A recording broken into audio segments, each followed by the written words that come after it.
Assalamualaikum warahmatullahi wabarakatuh. Salam sehat, salam sejahtera, dan salam bahagia, bahagia buat kita semua. Bismillahirrohmanirrohim.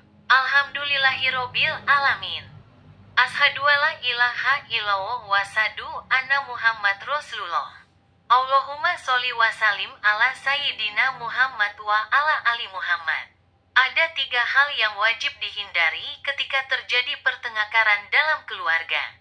Semoga dengan menghindari hal ini, pertengkaran dalam keluarga muslim tidak berujung pada masalah yang lebih parah. Secara umum, aturan ini telah disebutkan oleh Rasulullah Shallallahu Alaihi Wasallam dalam hadis dari Hakim bin Muawiyah al-Qushairi dari ayahnya, bahwa beliau bertanya kepada Nabi Shallallahu Alaihi Wasallam tentang kewajiban suami kepada istrinya. Rasulullah Shallallahu Alaihi Wasallam bersabda, "Kamu harus memberi makan kepadanya sesuai yang kamu makan. Kamu harus memberi pakaian kepadanya sesuai kemampuanmu memberi pakaian. Jangan memukul wajah, jangan kamu menjelekannya. Dan jangan kamu melakukan boikot kecuali di rumah." Hadis riwayat Ahmad 20.011, Abu Daud 2142 dan disahihkan Al-Albani. Hadis ini merupakan nasihat Rasulullah Shallallahu Alaihi Wasallam kepada para suami. Meskipun demikian, beberapa larangan yang disebutkan dalam hadis ini juga berlaku bagi wanita. Dari hadis mulia ini, Rasulullah Shallallahu Alaihi Wasallam menasehatkan untuk menghindari 3 hal. Pertama, hindari KDRT. Dalam Al-Quran, Allah membolehkan seorang suami untuk memukul istrinya ketika sang istri membangkang. Sebagaimana firman Allah di surat An-Nisa, "Wanita-wanita yang kamu khawatirkan tidak tunduk, nasihatilah mereka dan pisahkanlah mereka di tempat tidur mereka, dan pukullah mereka. Kemudian jika mereka mentaatimu, maka janganlah kamu mencari-cari jalan untuk menyusahkannya." Surat An-Nisa 34. Namun izin ini tidak berlaku secara mutlak, sehingga suami bebas melampiaskan kemarahannya dengan menganiaya istrinya. Rasulullah Shallallahu Alaihi Wasallam memberikan batasan lain tentang izin memukul. 1. Tidak boleh di daerah kepala. Sebagaimana sabda beliau, "Jangan memukul wajah." Mencakup kata wajah adalah semua kepala, karena kepala manusia adalah hal yang paling penting. Ada banyak organ vital yang menjadi pusat indera manusia. 2. Tidak boleh menyakitkan. Batasan ini disebutkan oleh Rasulullah Shallallahu Alaihi Wasallam dalam khutbah beliau ketika di Arafah. "Jika istri kalian melakukan pelanggaran itu, maka pukullah dia dengan pukulan yang tidak menyakitkan." Hadis riwayat Muslim 1218. Keterangan ini juga disebutkan Al-Bukhari dalam sahihnya, ketika beliau menjelaskan firman Allah di surat An-Nisa 34 di atas. Atta bin Abi Rabah pernah bertanya kepada Ibnu Abbas, "Saya pernah bertanya kepada Ibnu Abbas, apa maksud pukulan yang tidak menyakitkan?" Beliau menjawab, "Pukulan dengan kayu siwak, sikat gigi, atau semacamnya." Hadis riwayat At-Tabari termasuk makna pukulan yang tidak menyakitkan adalah pukulan yang tidak meninggalkan bekas, seperti memar, atau bahkan menimbulkan luka dan mengeluarkan darah. Karena sejatinya, pukulan itu tidak bertujuan untuk menyakiti, tapi pukulan itu dalam rangka mendidik istri. Namun, meskipun ada izin untuk memukul ringan, tidak memukul tentu jauh lebih baik. Karena wanita yang lemah bukanlah lawan yang seimbang bagi lelaki yang gagah. Anda bisa bayangkan, ketika ada orang yang sangat kuat, mendapatkan lawan yang lemah. Tentu bukan sebuah kehormatan bagi dia untuk meladeninya. Karena itu, lawan bagi suami yang sesungguhnya adalah emosinya. Suami yang mampu menahan emosi, sehingga tidak menyakiti istrinya. Itulah lelaki hebat yang sejatinya. Rasulullah Shallallahu Alaihi Wasallam bersabda, orang yang hebat bukanlah orang yang sering menang dalam perkelahian. Namun orang hebat adalah orang yang bisa menahan emosi ketika marah. Hadis riwayat Bukhari 6114 dan Muslim 2609. Seperti itulah yang dicontohkan Rasulullah Shallallahu Alaihi Wasallam. Aisyah menceritakan, Rasulullah Shallallahu Alaihi Wasallam tidak pernah memukul wanita maupun budak dengan tangan beliau sedikit pun. Padahal beliau berjihad di jalan Allah. Hadis riwayat Muslim 2328.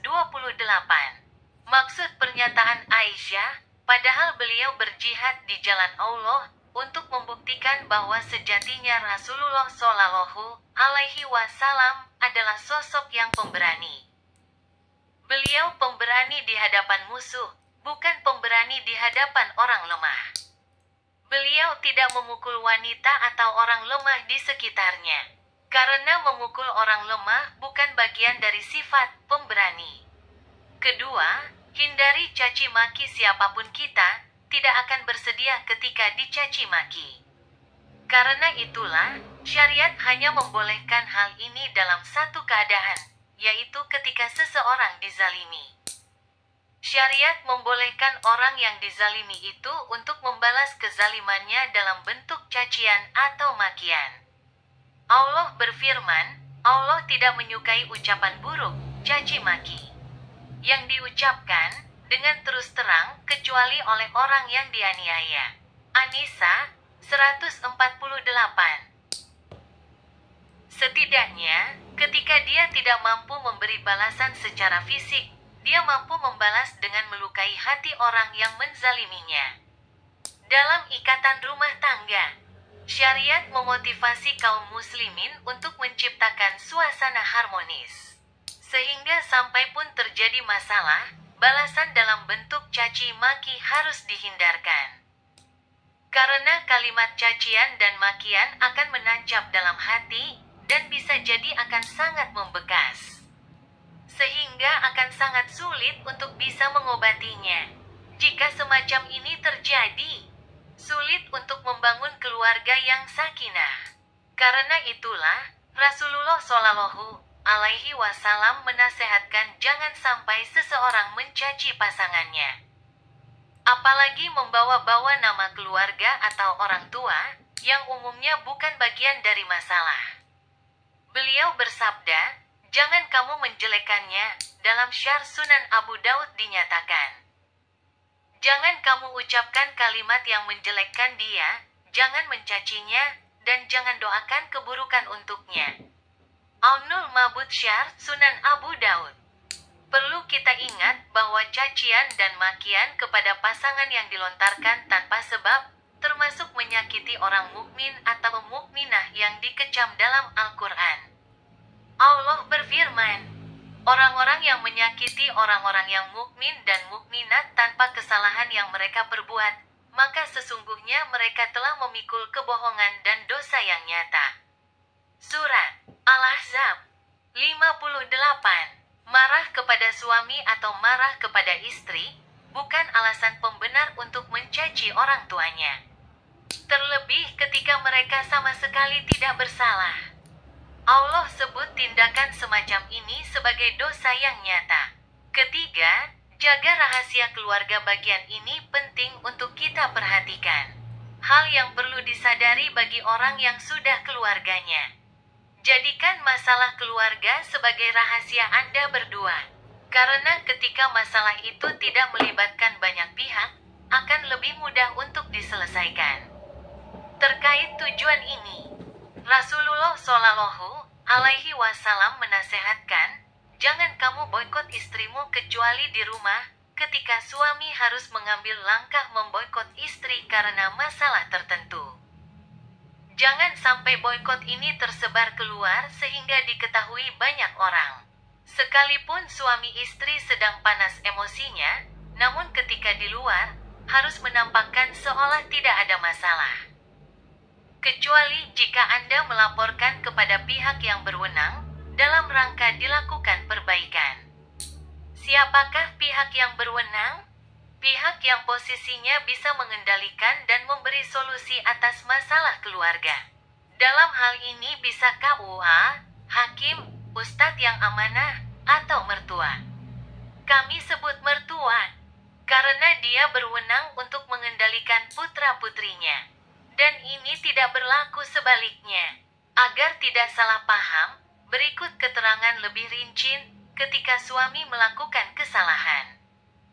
Tidak selayaknya sang istri melaporkan kesalahan suami ini kepada orang tua istri. Tapi hendaknya dilaporkan kepada orang yang mampu mengendalikan suami. Misalnya tokoh agama yang disegani suami atau orang tua suami. Demikian pula ketika sumber masalah adalah istri. Hendaknya suami tidak melaporkannya kepada orang tuanya, tapi dia laporkan ke mertuanya, ortu istri. Solusi ini baru diambil ketika masalah itu tidak memungkinkan untuk diselesaikan sendiri antara suami istri. Hindari pemicu adu domba bagian ini perlu kita hati-hati. Ketika seorang istri memiliki masalah dengan suaminya, kemudian dia ceritakan kepada orang tua istri. Muncullah rasa kasihan dari orang tuanya. Namun tidak sampai di sini, orang tua istri dan suami akhirnya menjadi bermusuhan. Orang tua istri merasa harga dirinya dilecehkan karena putrinya dizalimi anak orang lain, sementara suami menganggap mertuanya terlalu ikut campur urusan keluarganya. Bukannya solusi yang dia dapatkan, namun masalah baru yang justru lebih parah dibandingkan sebelumnya. Selanjutnya, jadilah keluarga yang bijak, yang terbuka dengan pasangannya. Karena ini akan memperkecil timbulnya dugaan buruk, suuzan, antar sesama. Jika Anda tidak memungkinkan menyampaikan secara langsung, sampaikan dalam bentuk email atau SMS. Lebih rincinya, Anda bisa pelajari artikel Mengatasi Keretakan Hubungan Suami Istri Semangat, terus takwa, ayo bantu bagikan video ini sebagai amal jariah. Barang siapa mengajak manusia kepada petunjuk, maka baginya pahala seperti pahala orang yang mengikutinya tanpa mengurangi pahala mereka sedikit pun.